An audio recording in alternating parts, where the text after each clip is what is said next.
হ্যাঁ, আমি তোমাকেই বলছি। তুমি যদি আজকে আমার এই পুরো ভিডিওটা দেখো, তাহলে তোমাকে যেখান থেকেই বায়োগ্রাফি লিখতে দেয়া হোক না কেন, তুমি তা অতি সহজেই লিখে ফেলবে। কারণ আমি এখানে তোমাদেরকে বায়োগ্রাফি লেখার একটা ফরম্যাট দিয়েছি, এবং এই ফরম্যাট অনুযায়ী কিভাবে টেন্স মিলিয়ে বায়োগ্রাফি লিখতে হয় তোমরা তা শিখে যাবে। তো এসো দেরি না করে শিখে নাও। দেখো, বায়োগ্রাফি কি তোমাকে সর্বপ্রথম জানতে হবে। হোয়াট ইজ বায়োগ্রাফি, বায়োগ্রাফি কি, হাউ ইজ ইট রিটেন, এটা কিভাবে লেখা হয়। বায়োগ্রাফি কি তার সংজ্ঞা দেখো, biography is the some of most important incident of an eminent person from his or her birth to death. অর্থাৎ বায়োগ্রাফি হলো একটা মানুষের জন্ম থেকে মৃত্যু পর্যন্ত ঘটে যাওয়া গুরুত্বপূর্ণ ঘটনাগুলোর একটা সমষ্টি। সেই ব্যক্তি অবশ্যই একজন স্মরণীয় এবং সম্মানীয় ব্যক্তি হবে। কারণ আমরা সবাই আর বায়োগ্রাফি লিখিনি, কারণ বায়োগ্রাফি লেখা হয় সেই সমস্ত স্মরণীয় এবং সম্মানীয় ব্যক্তি। তো দেখো, তারপরে কি, বায়োগ্রাফি লিখতে হলে তোমাকে একটা অ্যাপ্লাই করা যায়। মাদার ইন্ডিয়ায় অবশ্যই যদি তিনি ভারতবাসী হন তো এটা অ্যাপ্লাই অবশ্যই করা যায়। Mother India had given birth many stars among এবং তাদের মধ্যে, এবার যার বায়োগ্রাফি তুমি লিখবে, যেই ব্যক্তির বায়োগ্রাফি লিখবে তার নাম দিয়ে ওয়াজ আ পোল স্টার এটা লিখতে পারো যদি তিনি ভারতবাসী হন। নাহলে যদি তিনি বিদেশি হন বা স্মরণীয় সম্মানীয় শ্রদ্ধেয় ব্যক্তি হন, তানার ক্ষেত্রে কি হবে, in this world many stars were born among them. তার নাম লেখার পরে এই যেখানে যেখানে পরিবর্তন করতে হবে আমি সেটা এখানে দিয়ে দিয়েছি দাগ দিয়ে। অ্যামং দেম তাদের মধ্যে, তার নাম ধরো মাদার টেরেসা, তাহলে এখানে মাদার টেরেসার নাম বসাবে ওয়াজ আ পলেস্টার, একজন পলেস্টার বা ধ্রুব তারা ছিলেন, এরকমভাবে লিখবে। তারপর দেখো, সেই ব্যক্তি কোথায় জন্মগ্রহণ করেছিলেন সেটা দেখে নাও। হি ওয়াজ সরি, সেই ব্যক্তি সম্পর্কে তুমি একটা গুরুত্বপূর্ণ বাক্য লিখবে, সেটা কি তার পেশা সংক্রান্ত বা তিনি কে ছিলেন কি ছিলেন সেই ব্যাপারে। He was one of the greatest scientist, এখানে হি অথবা সি তুমি করতে পারো। He or she was one of the greatest, তিনি সায়েন্টিস্ট হতে পারে, রাইটার হতে পারে প্যাট্রিয়ট দেশপ্রেমিক হতে পারে, সিঙ্গার গায়ক হতে পারে, লিডার নেতা হতে পারেন, টিচার হতে পারেন, ইনভেন্টর হতে পারে, আরও অনেক কিছু হতে পারে। এখানে আমি কয়েকটি পদের নাম লিখে দিলাম।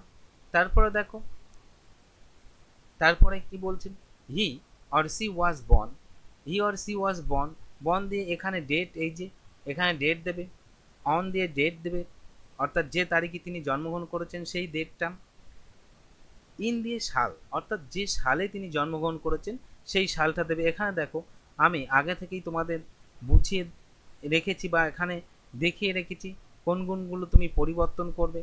ইয়ারটা এখানে পরিবর্তন হবে, অর্থাৎ সালটা পরিবর্তন হবে। অ্যাট অ্যাট বসবে স্মল জায়গার আগে, অর্থাৎ যদি কোনো ছোট জায়গায় তিনি জন্মগ্রহণ করেন তার আগে অ্যাট বসবে। ইন বিগ প্লেস, অর্থাৎ বড় জায়গায়, ধরুন তুমি মেদিনীপুর জেলার বীরসিংহ গ্রাম, তাহলে at Birsingha village in Medinipur, এরকম করে লিখতে হবে। His or her famous, sorry, his or her father was, তার বাবার নাম ওয়াজ ছিল, তার বাবার নাম ছিল, এই যে এখানে তার বাবার নামটা বসিয়ে দেবে। হি ওয়াজ, হি ওয়াজ মানে তিনি ছিলেন, অর্থাৎ এই যে ব্যক্তির বায়োগ্রাফি লেখা হচ্ছে তার বাবা ছিলেন, ওয়াজ ছিলেন। বাবার পেশার নাম, নেম অফ প্রফেশন, অর্থাৎ বাবার পেশার নাম এখানে বসাবে। He or sorry, his or her mother was, মায়ের নাম, অর্থাৎ তার মায়ের নাম কি ছিল সেটা এখানে বসাবে। সি ওয়াজ এ ড্যাশ, অর্থাৎ নেম অফ প্রফেশন। তো মায়ের নামে বেশিরভাগ ক্ষেত্রে তোমরা জানো হাউস ওয়াইফ হয় অথবা হাউস হোল্ড, এরকমটাই হয়। He or she was admitted to, টুর পরে দেখো ই, এখানে নেম অফ স্কুল, অর্থাৎ প্রতিষ্ঠানের নাম বসাবে, এই জায়গাটা পরিবর্তন হবে। হি অর সি এই দুটোর মধ্যে একটা, তাকে ভর্তি করা হয়েছিল যে স্কুলে সেই স্কুলের নাম এখানটায় বসাবে। তারপরে দেখো, he or she was not intelligent student, এখানে দেখো ভেরি কথাটা দেবে, যদি তিনি খুবই বুদ্ধিমান ছাত্র হয়ে থাকেন তাহলে এখানে কি বসাবে, হি ওয়াজ ভেরি ইন্টেলিজেন্ট স্টুডেন্ট। অনেকে দেখা যায় যে ছাত্র হিসেবে ভালো ছিলেন না, কিন্তু পরবর্তী পর্যায়ে তিনি সম্মানীয় বা শ্রেষ্ঠত্বের স্থান অধিকার করেছেন, সেই ক্ষেত্রে এটা লিখবে হি ওয়াজ নট বা she was not very intelligent student. তারপরে দেখো, he or she completed pass, অর্থাৎ এখানে দুটো ভার্ব দেওয়া হচ্ছে, কমপ্লিটও ভার্ব, পাসও ভার্ব। এই ভার্বগুলোকে পাস্ট টেন্সে ব্যবহার করা হচ্ছে। হি অর সি পাস্ট, তিনি অথবা কমপ্লিটেড অর্থাৎ তিনি পাস করেছিলেন বা সম্পূর্ণ করেছিলেন। নেম অফ ডিগ্রি, ডিগ্রির নাম, দেখো এখানে ডিগ্রির নামটা এখানে বিএ বা এমএ, বিএড, যা ডিগ্রি বা যে ডিগ্রি তিনি করেছিলেন সেই ডিগ্রির নাম বসাবে। নেম অফ দ্য ইনস্টিটিউশন, যে প্রতিষ্ঠান থেকে তিনি ডিগ্রিটা করেছিলেন সেই প্রতিষ্ঠানের নাম বসাবে। ইন ইয়ার, অর্থাৎ যে বছরে তিনি ডিগ্রিটা করেছিলেন সেই বছরের নামটা এখানে বসাবে, অর্থাৎ সেই সালটা এখানে বসাবে। আমি এখানে আন্ডারলাইন করে বোঝানোর চেষ্টা করেছি। পরেরটা দেখো, he or she completed pass. আবার একজন ব্যক্তি তো একটা ডিগ্রি করে ক্ষান্ত থাকেন না, এই সমস্ত ব্যক্তি অনেকগুলো করে ডিগ্রি করে, ওর জন্য এখানে এই কথা দুটো বারবার ব্যবহার করা হয়েছে, completed or past. He or she completed or past, name of the degree, ডিগ্রির নাম বসাবে এখানে। ইন ইয়ার, বছর অর্থাৎ সাল, যে সালে তিনি এটা করেছিলেন সেই সালের নাম। Name of the name of the institution, ওই ইনস্টিটিউশন অর্থাৎ প্রতিষ্ঠানের নাম বসাবে। He or she became, he or she became মানে হওয়া, বিকেম হয়েছিলেন, তিনি কি হয়েছিলেন। নেম অফ দ্য পোস্ট, দেখো এই নেম অফ দ্য পোস্টের জায়গায় তিনি সায়েন্টিস্ট হতে পারেন, তিনি রাইটার হতে পারেন, তিনি কবি হতে পারেন, ওর জন্য এখানে এই নেম অফ দ্য পোস্ট এটা তোমার পয়েন্টে ওখানে উল্লেখ করা থাকবে, সেখান থেকে নিয়ে বসিয়ে দেবেন। তারপর এটা দেখো, he or she dot discover, এখানে দেখো এই যে পয়েন্ট, এখানে অনেকগুলো পদের নাম আমি দিয়েছি বা অনেকগুলো পেশার নাম নয়, এখানে আমি তিনি কি করেছিলেন সেগুলোর নাম এখানে দিয়ে দিয়েছি। দেখো হি অর সি রোট, রাইট লেখা, রোট লিখেছিলেন অথবা আবিষ্কার করেছিলেন, ডিসকভার, অথবা ফর্মড গঠন করেছিলেন, স্কোর অর্জন করেছিলেন, ফট যুদ্ধ করেছিলেন, স্টপ যেমন Raja Rammohan Roy stopped the evil custom of Satidaha প্রথা রাজা রামমোহন রায় থামিয়েছিলেন, সুতরাং he stopped the evil custom of Sati, এইভাবে হবে। এস্টাবলিশড প্রতিষ্ঠিত করেছিলেন, পাবলিশড প্রকাশ করেছিলেন, যা করেছিলেন তাঁর নাম। তাহলে এখানে আমি যদি একটা বলি তাহলে দেখো রাজা রামমোহন রায় এর জায়গায় এই জায়গায় আমি হি বসাতে পারি, রাজা রামমোহন রায় অর্থাৎ হি হি স্টপ তিনি থামিয়েছিলেন দ্য ইভেল কাস্টম অফ সতী, তাহলে ইভেল কাস্টম অফ সতী এটা নেম অফ দ্য ওয়ার্ক বা তার কাজের নাম, সেটা এখানে বসানো হলো। তারপরে দেখো his or her most famous renowned work, অর্থাৎ তাঁর বিখ্যাত বা প্রসিদ্ধমান কাজের নাম বা রাইটিংয়ের নাম কি হলো, আর রাইটিংস অর ওয়ার্ক আর, কাজের নাম বা লেখার নাম হলো কি নেম অফ দ্য ওয়ার্ক বা রাইটিং, অর্থাৎ তিনি যে লেখাটা লিখেছিলেন বা যে কাজটা করেছিলেন তার শ্রেষ্ঠত্বের জন্য সেটা এখানে বসাবে, সে তার নামটা। He or she conferred, he or she was conferred, অর্থাৎ এই যে বাক্যটা পাস্ট ইনডিফিনাইট টেন্সে প্যাসিভ ভয়েসের গঠনে আছে, হি অর সি ওয়াজ কনফার্ট, তাকে দেয়া হয়েছিল অথবা অ্যাওয়ার্ডেড পুরস্কৃত করা হয়েছিল, অর গিভেন প্রদত্ত করা হয়েছিল। নেম অফ দ্য রিওয়ার্ড, পুরস্কারের নাম। ইন ইয়ার, ইন দিয়ে যে বছরে বা যে সালে দেওয়া হয়েছিল সেই সাল। For his or her work, অর্থাৎ তিনি যেটা করেছিলেন সেটার জন্য এখানে সেই কাজটার নাম এখানে বসাবে। তারপরটা দেখো, this versatile genius breathed his last or passed away on the date, অর্থাৎ যে তারিখে তিনি মারা গেছিলেন সেখানে বা যে তারিখে তিনি মারা গেছিলেন সেই ডেটটা এখানে বসাবে। ইন দিয়ে সাল, সেই সালে, অ্যাড দিয়ে প্লেস দেবে, সেই প্লেস বা সেই জায়গাটার নাম দেবে। তারপর দেখো এখানে এখানে একটা বিশেষ একটা সম্মানীয় ব্যক্তির সম্মান প্রদর্শনের জন্য একটা মুখস্থ বিদ্যা আছে, এখানে আমি পুরোটা লিখে দেখাতে পারলাম না, তবু তোমাদেরকে আমি বলে দেই। He or she is no more with us but he or she is in our heart and he or she will be in our heart for his or her selfless donation and sacrifice for the development of the human society, এরকম একটা তোমরা তার সম্মানার্থে একটা বাক্য তোমরা লিখতে পারো বায়োগ্রাফির শেষে অর্থাৎ কনক্লুশনে।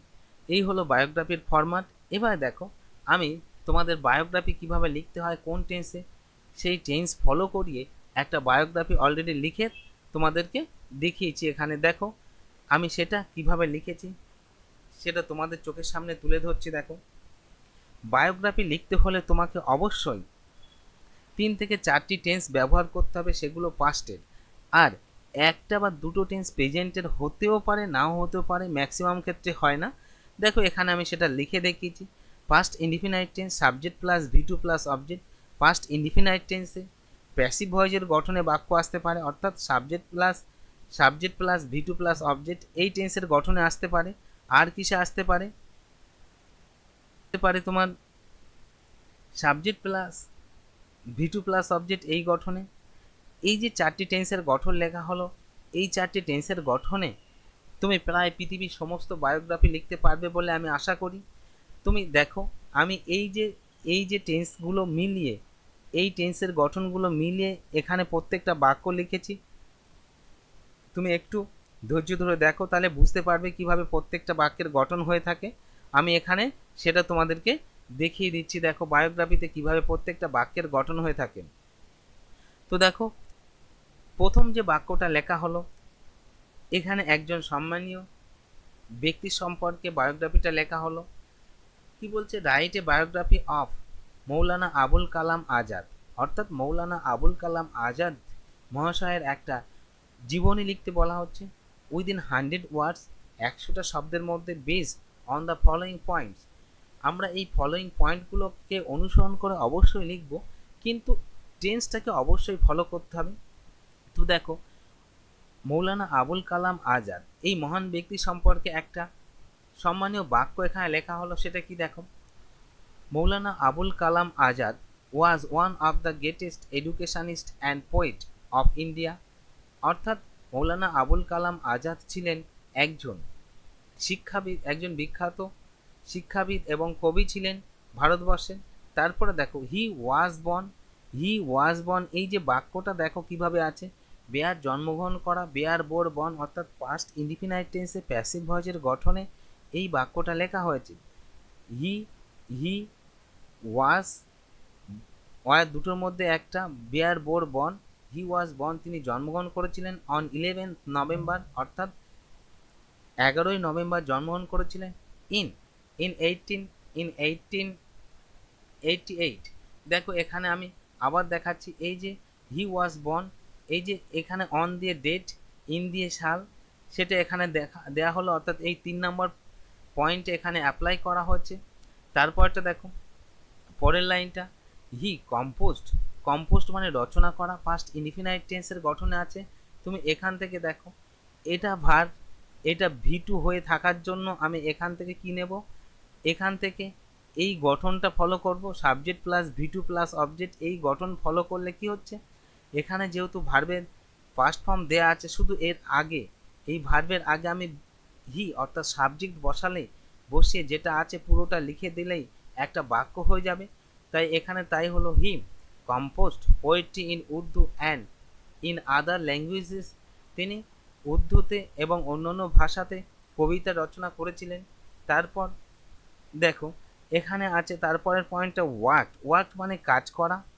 তার আগে দেখো কিছুই নেই, অর্থাৎ সাবজেক্ট নেই। একটা বাক্য তৈরি হতে গেলে 3টে পার্ট রিকোয়ারমেন্ট হয়, প্রথমত সাবজেক্ট, তারপর ভার্বটা টেন্স অনুযায়ী, তারপর অবজেক্ট। দেখো এখানে ভার্ব দেয়া আছে আর অবজেক্ট পার্টটা দেয়া আছে, এর মধ্যে সাবজেক্ট নেই, তাহলে সাবজেক্টকে তিনি কাজ করেছিলেন। এখানটায় আমি বসিয়ে দেবো হি, অর্থাৎ হি ওয়ার্কড, তিনি কাজ করেছিলেন অ্যাজ আ জার্নালিস্ট, একজন সাংবাদিক হিসেবে কাজ করেছিলেন, অর্থাৎ এটা পাস্ট ইনডিফিনাইট টেন্সে লেখা হলো। তারপরের বাক্যটা দেখো, হি কম্পোস্ট, তোমরা জানো কম্পোস্ট প্রোটেস্ট প্রতিবাদ করা। তো এখানে দেখো ভার্বটার পাস্ট ফর্মে দেয়া আছে, তার আগে শুধুমাত্র হি বসিয়ে নেব, হি প্রোটেস্টেড এগেনস্ট ব্রিটিশ রাজ। তাহলে এখানে ঠিক ওইভাবে লেখা হলো, হি প্রোটেস্টেড এগেনস্ট ব্রিটিশ রাজ, অর্থাৎ ব্রিটিশ রাজের প্রতি তিনি প্রতিবাদ করেছিলেন, অর্থাৎ ব্রিটিশ শক্তির বিরুদ্ধে তিনি প্রতিবাদ করেছিলেন। তারপর একটা দেখো, এনথুজিয়াম মানে কৌতূহলী বা আগ্রহী। তাহলে এই বাক্যটার আগে আমি শুধুমাত্র হি ওয়াজ বসালাম। হি ওয়াজ মিন্স তিনি ছিলেন এনথুজিয়াস্টিক, কৌতূহলী, সাপোর্টার, সমর্থনকারী অব গান্ধীজিস আইডিয়া, অর্থাৎ তিনি ছিলেন গান্ধীজির ধারণার আগ্রহী বা ইচ্ছুক সমর্থনকারী। তারপরের বাক্যটা দেখো, রোড ম্যানি বুকস। এখানে দেখো, এখানে এখানে আছে road, right road written, V2 দেওয়া আছে, অর্থাৎ এই পার্টের ওয়ান, এই পার্টে 3 ভাগের 2 ভাগ দেওয়া আছে, কিন্তু সাবজেক্ট পার্টটা নেই। ওর জন্য এখানে শুধুমাত্র আমি হি বসালাম। হি, এখানটায় হি বসিয়ে যা আছে এই বুকস পর্যন্ত লিখে ফুল স্টপ বসালে পুরো বাক্যটা হয়ে যাবে। এখানে তাই করা হলো। হি রোড, তিনি লিখেছিলেন, ম্যানি বুকস, তিনি অনেক বই লিখেছিলেন। যেহেতু সেই বইগুলো এখনও আছে, ওই জন্য এখানে বি ভার্ব দিয়ে সিম্পল টেন্সে এটা দেখানো হয়েছে। সেই বইগুলো হলো, দেখো প্রেজেন্ট ইনডিফিনাইট টেন্সের গঠন না, এটা বি ভার্ব দিয়ে সিম্পল টেন্সের গঠনে আছে। দে আর, অর্থাৎ ওই বইগুলো হলো, দে আর, ওই বইগুলো হলো, ওই বইগুলো যা, সেগুলো এখানে দেখানো হলো। দেখো দে আর, ওই বইগুলো হলো কি, ইন্ডিয়া উইন্স ফ্রিডম, ভারতবর্ষ স্বাধীনতা লাভ করে। গোবার ই খাতির, এরকম দুটো বই লিখেছিলেন। ইটিসি, অর্থাৎ আরও তিনি বই লিখেছিলেন, সেগুলো এখানে মেনশন করা নেই। আমি অজানা অজ্ঞাত স্বরে কীভাবে লিখতে পারি না, তুমিও পারবে না, সুতরাং যতটা আছে ততটা লিখে ইটিসি দিয়ে দেবে, অর্থাৎ ইত্যাদি ইত্যাদি। পরের বাক্যটা দেখো, he was the first education minister of independent India. এখানে দেখো পয়েন্টে কি আছে, first education minister of independent India, প্রথম ভারতের শিক্ষামন্ত্রী, প্রথম স্বাধীন ভারতের শিক্ষামন্ত্রী। তাহলে এর আগে তুমি শুধুমাত্র হি ওয়াজ, অর্থাৎ subject plus was were plus object, এই টেন্সটা এখানে অ্যাপ্লাই করলাম আমি। শুধু এখানটায় হি ওয়াজ বসিয়ে দিলে এই বাক্যটা সম্পূর্ণ হয়ে যাবে। He was first education minister of independent India, অর্থাৎ তিনি ছিলেন ফার্স্ট, সর্বপ্রথম শিক্ষামন্ত্রী, অফ ইন্ডিপেন্ডেন্ট ইন্ডিয়া, অর্থাৎ স্বাধীন ভারতের তিনিই ছিলেন সর্বপ্রথম শিক্ষামন্ত্রী। তারপরের পয়েন্টে দেখো, birthday celebrated as national education day. এই যে বাক্যটা লেখা হলো, এই বাক্যটা কিভাবে লিখছি আমরা দেখো, হিজ বার্থডে ইজ সেলিব্রেটেড, কারণ তার জন্মদিনটা এখনও উদযাপন করা হয়। এই যে বাক্যটা আছে দেখো, প্রেজেন্ট ইনডিফিনাইট টেন্সের প্যাসিভ ভয়েসের গঠন, অর্থাৎ প্রেজেন্ট ইনডিফিনাইট টেন্সের প্যাসিভ ভয়েস গঠন হলে শুধুমাত্র এখানে ওয়াজ ওয়াইয়ের জায়গায় অ্যামিজার হবে। দেখে নাও, হিজ বার্থডে ইজ সেলিব্রেটেড, তাহলে হিজ বার্থডেটা হচ্ছে সাবজেক্ট, ইজ অ্যামিজারের মধ্যে is, celebrated V3, his birthday is celebrated, তার জন্মদিনটা উদযাপন করা হয় হিসাবে অ্যাজ ন্যাশনাল এডুকেশন ডে, জাতীয় শিক্ষা দিবস হিসাবে তার জন্মদিনটাকে আমরা উদযাপন করি। অর্থাৎ এই বাক্যটা পুরো লিখতে আমার কি করতে হলো, হিজ বার্থডে ইজ সেলিব্রেটেড, এই যেহেতু সেলিব্রেটেড কথাটা সেলিব্রেট উদযাপন করা ভার্ব হিসেবে আছে, ওর জন্য এটাকে আমি প্রেজেন্ট ইনডিফিনাইট টেন্সের গঠনে ফেলে কি করেছি, হিজ বার্থডে ইজ সেলিব্রেটেড, তার জন্মদিনটা উদযাপন করা হয় অ্যাজ ন্যাশনাল এডুকেশন ডে, অর্থাৎ জাতীয় শিক্ষা দিবস হিসাবে তার জন্মদিনটাকে পালন করা হয়। তারপরের বাক্যটা দেখো, বলছে ডাই মানে মারা যাওয়া। দেখো এখানে V2 দেয়া আছে, শুধু তুমি যদি এখানে হি বসিয়ে দাও তাহলে কি হয়ে যাবে, he died on 22 February in 1958। এখানে এইভাবে করে দিলে হয়ে যাবে হি বসালে, অর্থাৎ এই যে subject plus V2 plus object, এই টেন্সটাকে অ্যাপ্লাই করা হলো। অ্যাকচুয়ালি তুমি যদি ভার্ব জানো তাহলে তোমার সব কিছু লিখতে বা করতে সুবিধা হবে, কোনো কিছুতে তুমি পিছুপা হতে পারবেই না, কেউ তোমাকে হটাতে পারবে না, তুমি যদি ভার্ব বা টেন্সটাকে ভালো করে জেনে নাও।